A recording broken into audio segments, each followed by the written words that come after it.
Қыздар, бүгін сіздермен түрік пахлавасын дайындаймыз. Ол үшін жылы сүтімізге тұзымызды, жұмыртқамызды, сметанамызды, уксусымызды және де сұйық майымызды қосып, жақсылап араластырып болғаннан кейін ұнымызбен ұн қопысқышты араластырып өте жұмсақ тесті дайындаймыз.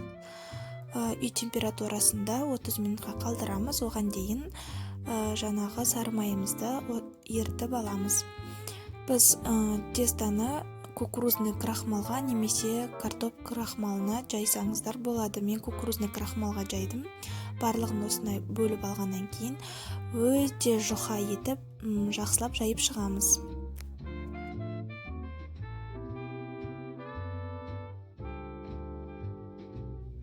Жұқалығы видеода көріп тұрғандарыңыздай суреті көрініп тұру керек, начинкасына грек жаңғағын және өздеріңіз білесіздер, мен мейізбен өрікті салдым, майдалап туралап. Осылайша видеода көріп тұрғандарыңыздай оқтауымызға орап алып, жайлап алып шығамыз.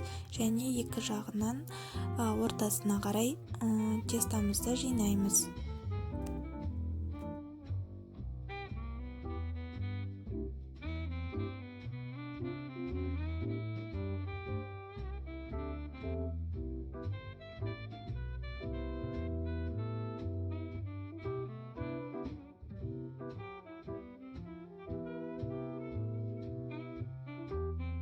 Дайын болған пахлаваларымызға ертілген сары майымызды бетіне жақсылап құйып шығамыз. Құйып болғаннан кейін 180 градуста 40 минутта пісіріп аламыз.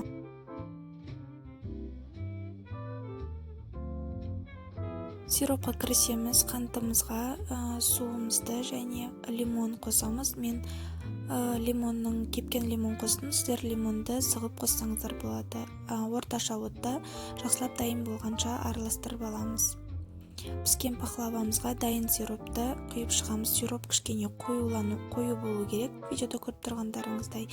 Енді піскен пахлавамыздың бетіне жаймен осылайша құйып шығамыз. Үстіңгі жағына фисташки немесе орех қоссаңыздар болады. Мен орех септім.